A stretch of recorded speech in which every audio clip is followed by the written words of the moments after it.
साहेब, ये दरोगा साहेब, का बात है? कैसे आया? ये दरोगा बाबू जुलूम हो गए। का कहे? ये दरोगा बाबू जुलूम हो गए। ये दरोगा बाबू जुलूम हो गए। कैसे गोठियावा भारी दुख हो गए।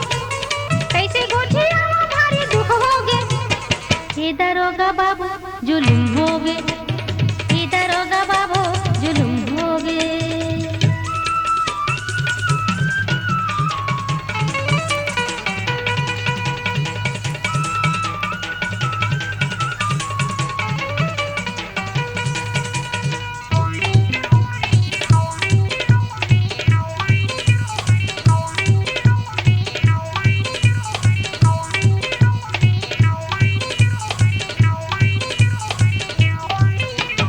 वो दिन आवत रहे संझा बाजार ले, एक झंचेलिक रोगहा धरली उतार के।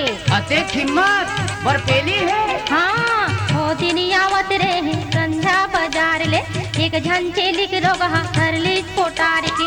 अंधियारे में जद कुलुप हो गे।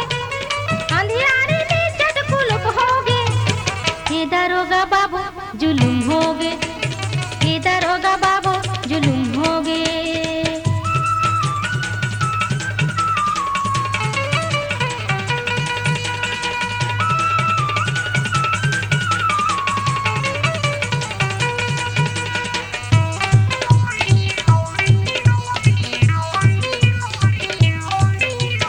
बिही खाए बल गेले हैं बिही बाली, रखवाले अब्बल चलाए छेले खाली।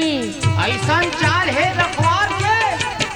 हाँ, बिही खाए बर गेले हैं बिही बारी, रखवाले अब्बल चलाए छेले खाली।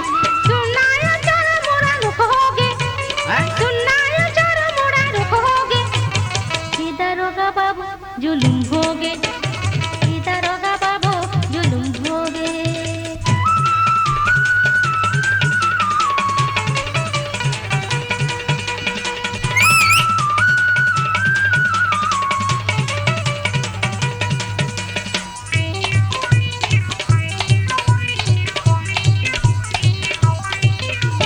हसन आंधी बर में हाँ गेरे हैं उतरिया, पूरा मन दीवाना है मार के नजरिया।